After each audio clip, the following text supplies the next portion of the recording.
And happy Passover. Okay. We say Zisa Pesach in Yiddish, which is like a form of the Jewish language or Hebrew language. Just getting ready here. I didn't grow up celebrating Easter. I grew up celebrating Passover, and I actually celebrated Passover this year in my house. We had some guests come over, and we had a great Passover service. When I grew up as a small boy, most of you know me, so you know that I am Jewish. You know that although I had an afro, I also had a yarmulke on that afro. Some of you know me as the Jew-Macon. Some of you don't. My father's Jamaican, my mother's Jewish, but I was raised by the Jewish side of my family. So I never celebrated Easter, nor did I really know what Easter was about. To me, and I cleared this with Tiffany Jones, her hat was Easter. I would see my friends getting dressed up in their Sunday best, often a blue suit for some reason. I tried my best. And moms, and especially, see, this is a good, nice, a young lady wear, but the grandmas. I mean, these hats were extreme. And really, that is what Easter meant to me.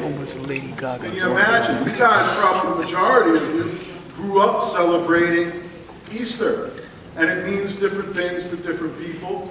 And the symbols mean different things to different people. I was talking to Thomasina. To him, it means new clothes. And it's funny, he had on a new suit today. And really, there are symbols throughout all the festivals of God. Each symbol has a meaning. And symbols are important because they represent and embody aspects of God. For instance, Easter bunnies, lambs, matzah, which is what we often take for communion, sheaths. Again, all of God's ceremonies are filled with symbols, and each symbol represents an embodiment of something, a connection to that symbol. And today we're going to be looking at a lot of symbols. We're going to talk a little bit about Passover, which I grew up celebrating, and we're going to talk a lot about Easter, or Resurrection Sunday, as many refer to it. I just recently found out that a lot of the Latin cultures still refer to it as Resurrection Sunday, which is very interesting. As we get into some of the history, you're going to see the Great Divide. Passing over Easter. I celebrated Passover. Most of you celebrated Easter. Why is this lesson called Passing Over Easter? Because somewhere in history, they became very separate. Which would mean, like, we celebrated Passover on Monday, but today is Easter Sunday. That means Jesus ate the meal, was in the ground for a week, and came out today. Sometimes Passover is after Easter. That means Jesus was buried, rose, and then ate the Last Supper. How did this happen? How did this great divide begin? We'll be looking into the history of that, as well as some of the symbols. I wanted to give a little illustration of a symbol in the McCloud household. Oh boy. Not too long ago, Leela lost her flute. Now let me just tell you about this flute. It costs X amount of dollars to rent a year and $600 to buy. Let me just tell you, I wasn't buying the flute. She comes home and says, "Daddy, I lost my flute." You're screwed, kid. 2 days go by, 4 days go by, 6 days go by. Now I'm starting to think, not only was I unwilling to pay for the flute, I'm very unwilling to pay not to have the flute. And we started to get a little, there was a little pressure now. A week had gone by, the kids lose something, you figure, come on, bring it home next day, yeah, you know how the story goes, it's gonna show up, it's probably in the house, but it wasn't showing up, and it was over a week. And then it got close to 2 weeks, so we brought Mom in to pray. That's what you do when you bring the big guns in. Come on, Karen. Karen prays, and the flute doesn't show up. All of a sudden, Asher, who's 6 years old, says to Leela, Esther fasted when she was serious about getting cancer.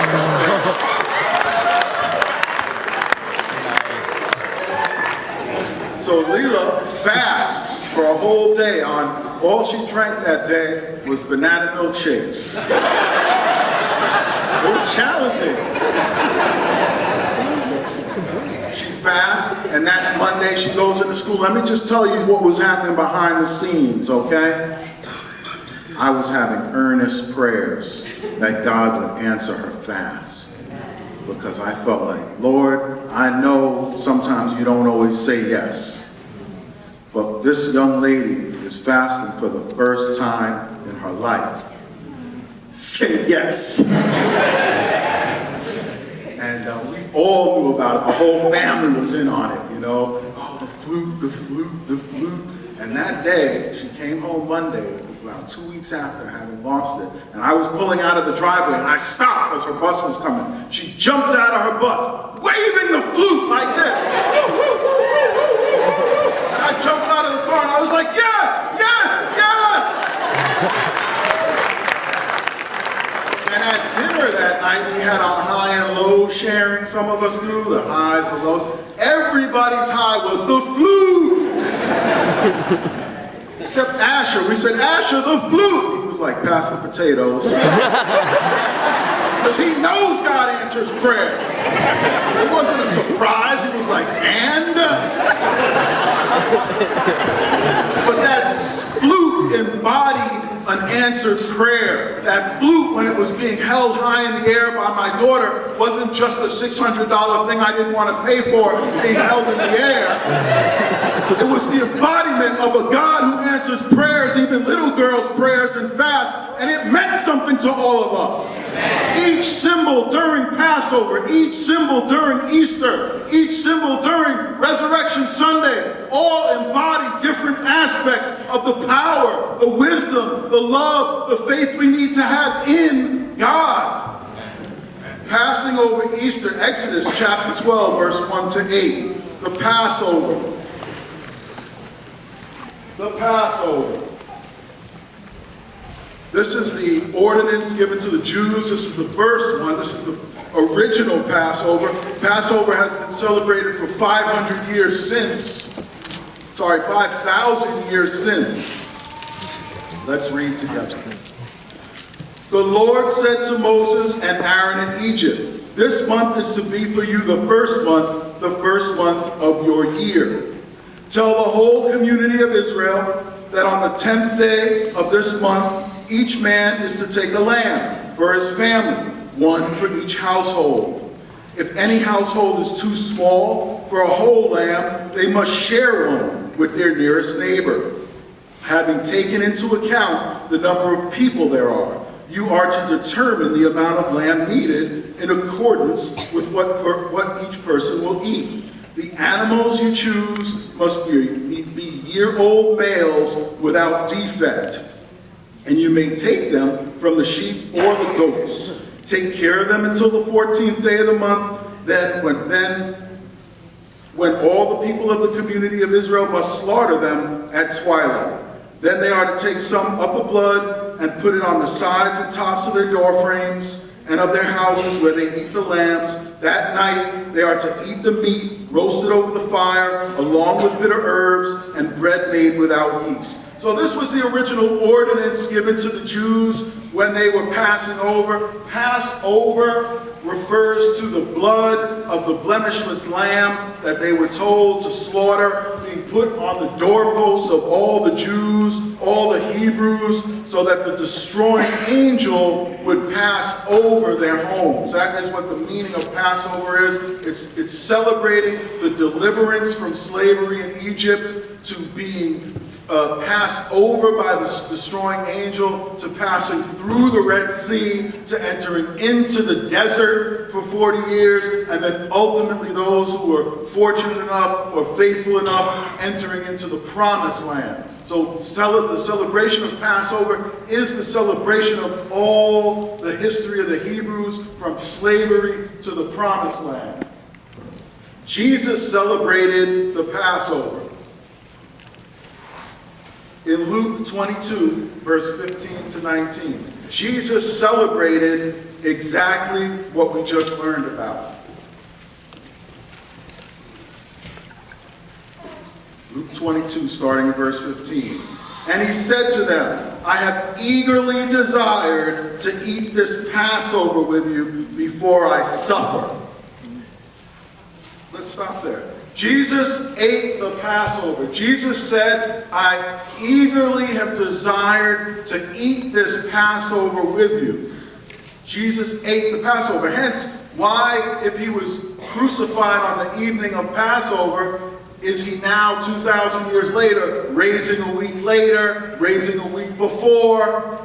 What happened? We see that he actually ate a Passover meal. This was taking place at the exact and correct time that God had ordained the Jews to eat the Passover. And Jesus is doing that. And in the Passover, some of the important symbols, as we read in Exodus, we won't go into all of them. There's many, many different symbols. There's different angles. There's different meanings to each symbol. So we're going to go with the most biblical symbols, which would be blood of the Lamb and bread without yeast.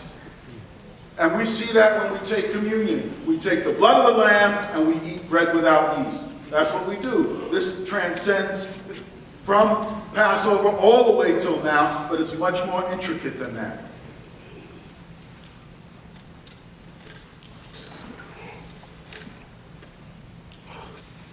Bread without yeast. This is serious business in the Jewish community.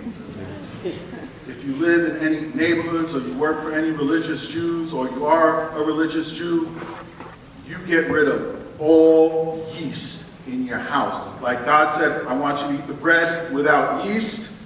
People take this very seriously. No yeast. It can be, now in America, it's funny, my wife is taking note that a lot of the religious Jews move into hotels during this period.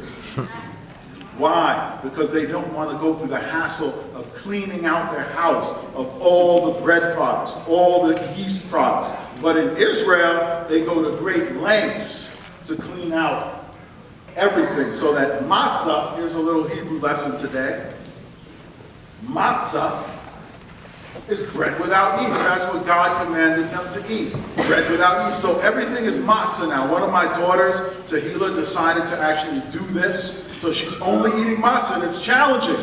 We're all having like sandwiches, and she's like, oh, I can't really do that. She's got to have a matzah sandwich. There's lots of creative things to do with matzah as well.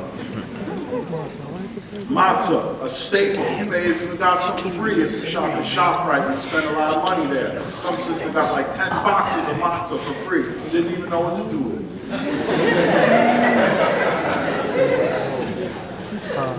Matzah, very important. Why? Because we're getting rid of the hummus.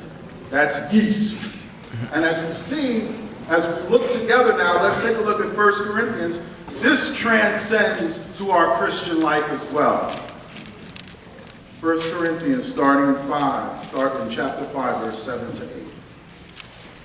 See, Paul was a rabbi. The New Testament was written by Jews, primarily. So he's referring to Jewish festivals.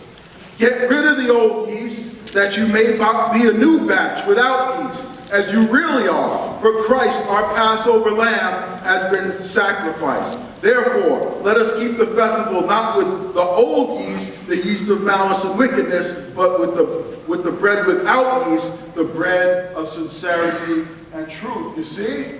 There's a direct spiritual connection to the Passover in the Messiah. 1, the bread without yeast is sincerity and truth.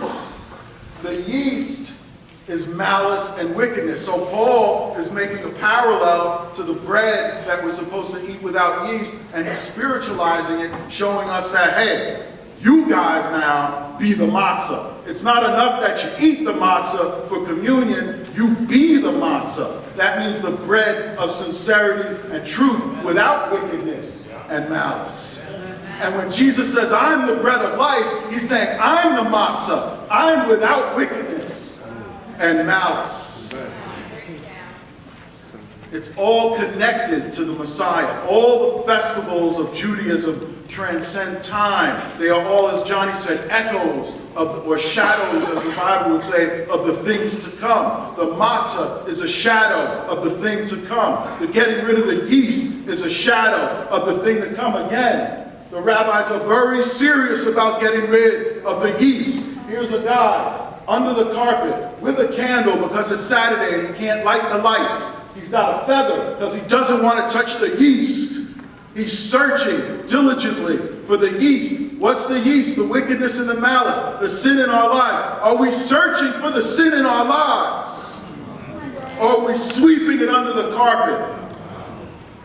That's what this represents for you and I.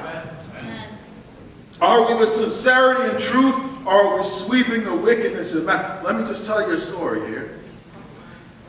I sell jewelry at Rutgers, and I did 2 jewelry shows at 2 sort of student events. 2 weeks ago I was there. Now I like rap music, okay? You all know I shut it off when my wife gets in the car, and now also when my daughter gets in the car. Nah. But I do like rap music. Now let me just tell you, I got an education on trap music.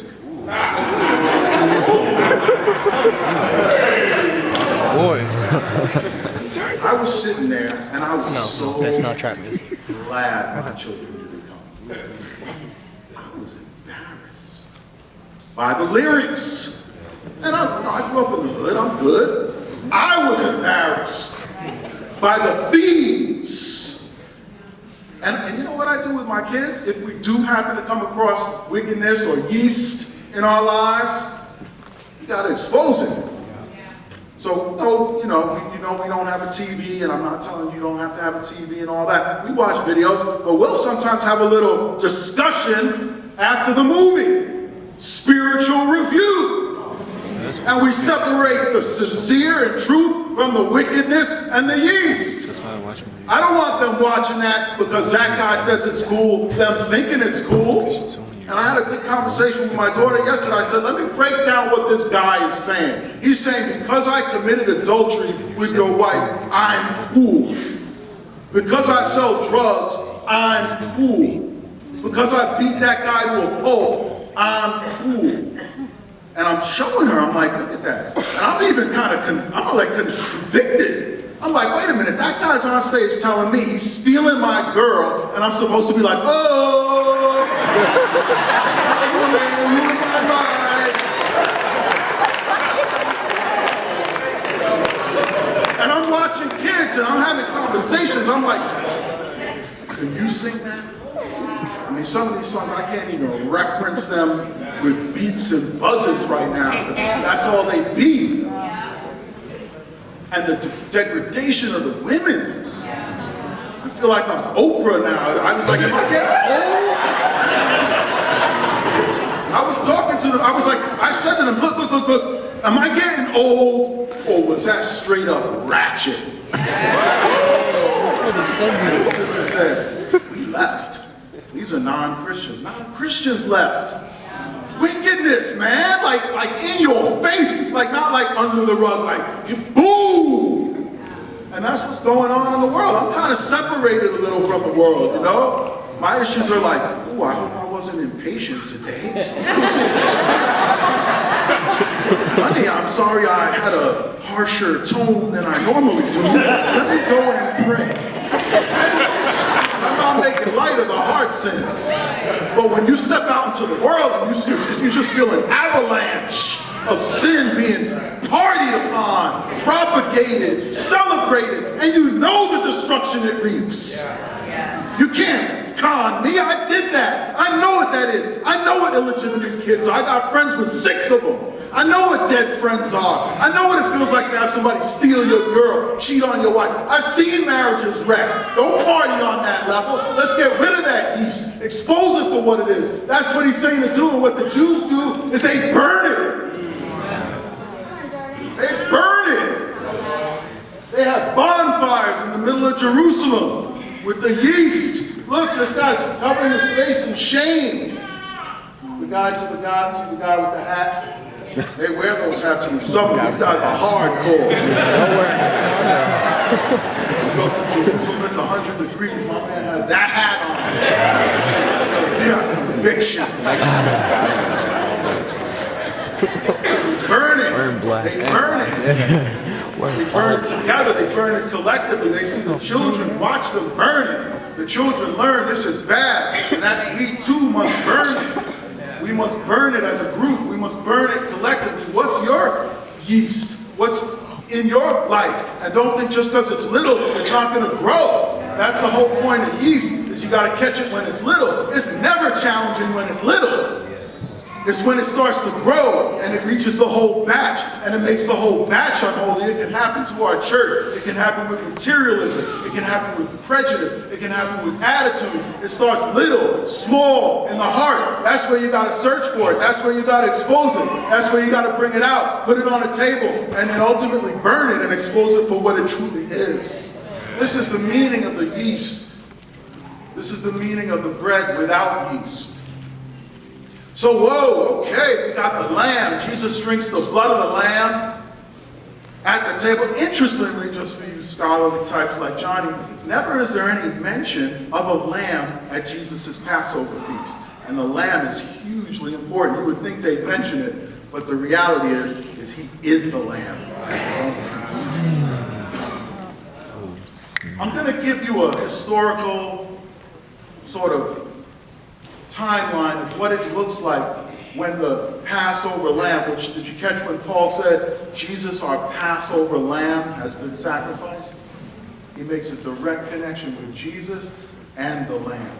And we're going to see an uncanny weaving of historical events into what took place when the lamb was brought to Jerusalem and Christ. So make the parallels, I'll make some of them for you. First of all, what we call Palm Sunday is when they're throwing palms at his feet and he's coming into Jerusalem. Well, traditionally, that's what they did with the Passover lamb. They threw palms at its feet as it entered from outside Jerusalem into Jerusalem. After they threw the palms at its feet, they brought it to the temple and they would examine the lamb because it had to be a lamb without defect. The priests would search the lamb. The community would scrutinize the lamb. At the very same time, Jesus is on trial, being accused, scrutinized. People are trying to find defect with him. Next, they find no defect. So once a lamb is chosen that has no blemish, no defect, it's chosen as the Passover lamb. At the very same time, Jesus is being found to be without defect, without sin, without malice.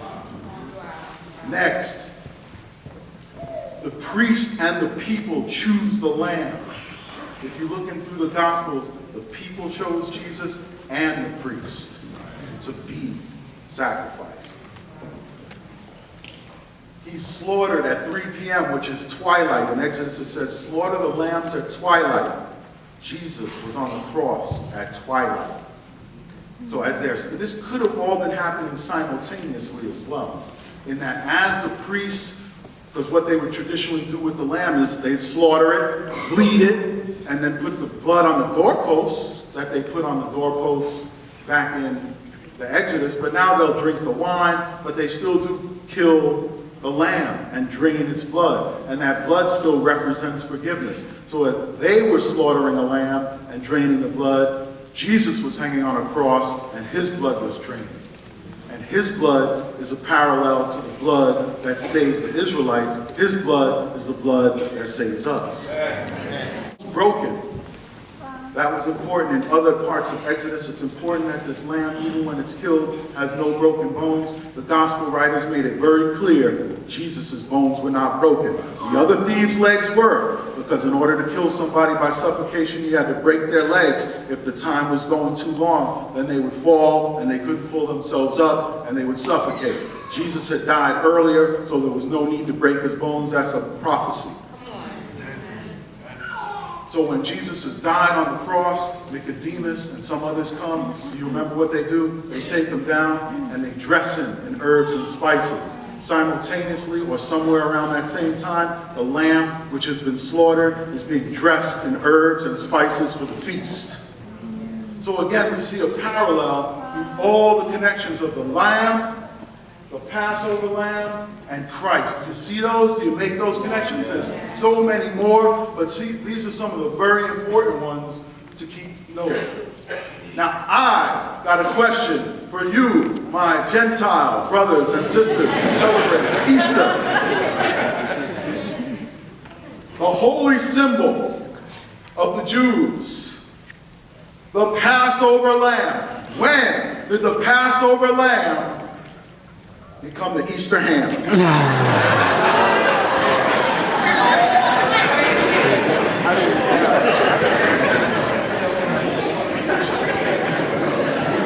This is worse than yeast to a Jew.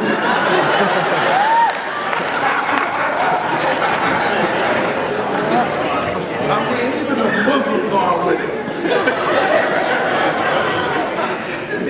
What happened?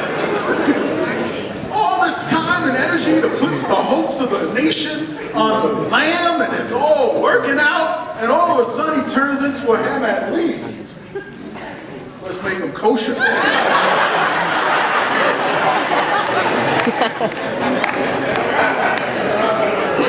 what happened? I did a little research. Ishtar happened. Up until about 300 AD, Resurrection Sunday followed Passover directly because it was linked to the moon. What ended up happening, I won't go into grand detail because it's boring even to me. But what ended up happening was more Gentiles entered the church. The Gentiles celebrated the summer solstice, which worshipped the Babylonian goddess who transcended time as well. She has different names, but one of her original names was Ishtar, direct connection to Easter. She was the goddess of fertility and spring. She had rabbits. She had eggs.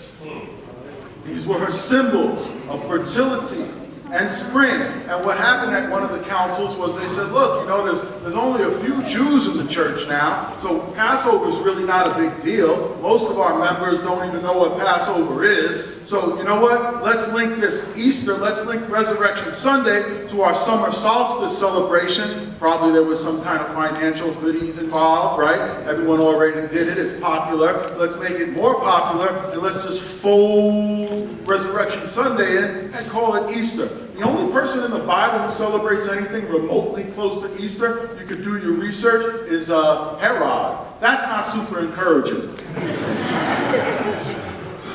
But here it is. And now let me tell you a little story about this here.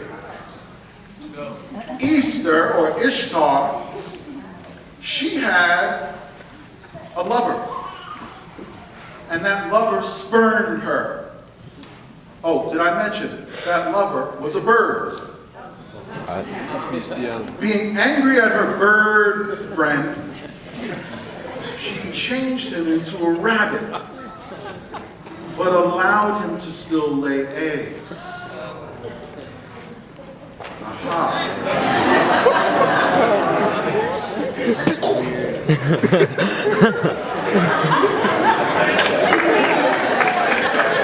Let that shit. I am in the Matrix. Soak it in, man. I have found the official proof that the Matrix exists. Ishtar eggs are gonna be good. And if you got any extra chocolate bunnies because you want to get rid of them, give them to me. Mind blown. Back to the pig. Ishtar also had a son who was killed by a pig. So we That's eat how the they pig killed to him. get back at Ishtar. Hopefully I'll be getting back at Ishtar today. Again, I'm not trying to blow up the pig spot. I'm a Jew, I'm a Christian, I do eat that. I'm not trying to blow up this spot, I'm just trying to let you know where it all came from. So back to Resurrection Sunday. Now I'm encouraged because a lot of the Latin brothers and sisters do still celebrate Resurrection Sunday. The Greek Orthodox celebrate Resurrection Sunday. In Israel right now there are two Easters. One is a Western Easter. McCloed would tell you, McCloed celebrates the correct Easter, right? McCloed does the Easter, and then there's sort of like a Wester, which is like the Western Easter, which is ours, which is why it's so far from Passover. But we see that Resurrection Sunday is really what it's all about. Now, what happened if God took such great pains to connect us to the Lamb all the way through history, would he bring us to a pig, Easter eggs, and bunnies? I don't think so. And this is where I really got an education.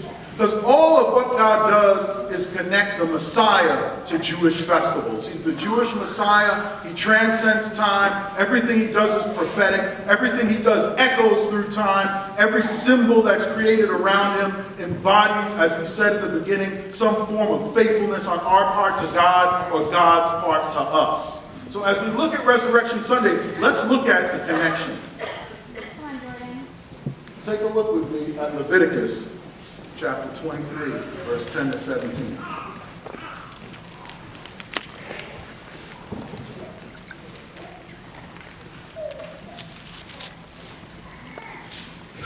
I'm going to give you a little background here. Basically, this is a festival. It's called the Festival of First Fruits, or the Wave Sheaf Offering. This is the festival that the Israelites were to celebrate upon entering the Promised Land after being 40 years in the desert. So after Passover, they did go into the desert for 40 years, but upon entering the actual Promised Land, which we know very few did, this was the ceremony to be done by the Israelites. So this could only take place in the Promised Land. It's called the Feast of the First Fruits. And in Leviticus 23, verse 10 to 17, we see it. So it directly follows Passover now. Speak to the Israelites and say to them, when you enter the land I am going to give you, and you reap its harvest, bring to the priest a sheaf of the first grain of your harvest. He is to wave the sheaf before the Lord, so that it will be acceptable on your behalf. Wave the sheaf before the Lord, so it will be acceptable on your behalf. The priest is to wave it on the day after the Sabbath. On the day you wave the sheaf, you must sacrifice a burnt offering to the Lord, a lamb, a year without defect. Okay, let's stop there. This is a sheaf. This is from the Jersey Turnpike.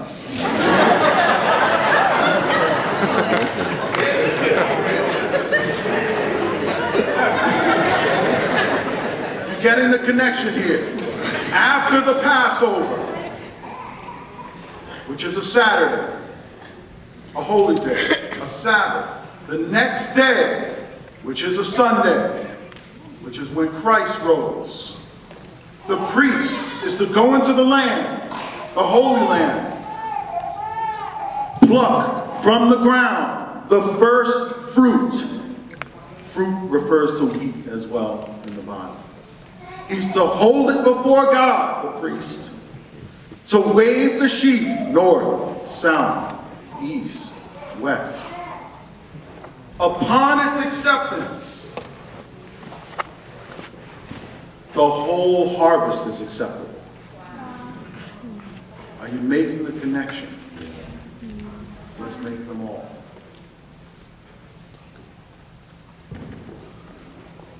Jesus marched in to Jerusalem with palms being thrown at his feet as the Lamb was being marched into Jerusalem with the Lamb with the palms beneath its feet.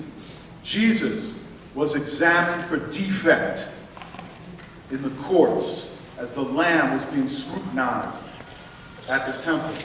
Jesus had no defect, as the Lamb chosen is to have no defect. Jesus was chosen by the priests and the people, as the Lamb is chosen by the priests and the people.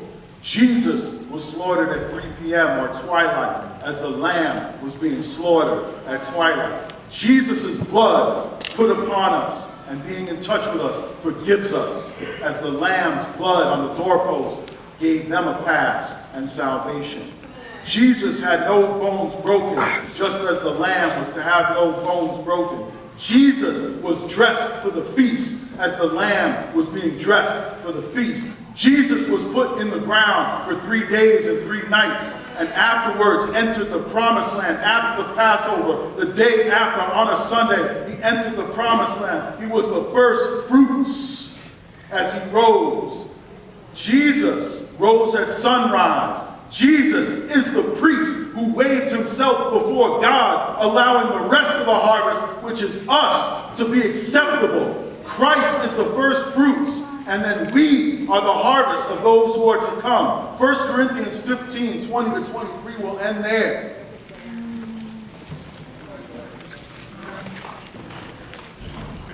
Again, we see Paul. These are not haphazard connections. These are an artist, our God waving through time, weaving through time the Messiah into all festivals. But Christ has indeed been raised from the dead, the first fruits of those who have fallen asleep. For since death came through a man, the resurrection of the dead also comes through a man. For as in Adam all die, so in Christ all will be made alive, but each in his own turn. Christ, the first fruits. Then, when he comes, those who belong to him. Easter, not Ishtar. Resurrection Sunday, a celebration of the entering into the promised land of our Messiah, the waving of himself before God, allowing all of us to have a chance, because the first fruits are acceptable, the whole batch is acceptable. Those of us who have faith in Christ know he rose from the dead, and when he rose, he went into the promised land before us. Yes, we're still in the desert. Yes, we're waiting by faith, but our sacrifice has been accepted, and we simply wait until he comes back and the angels harvest the rest of the crop. Happy Easter.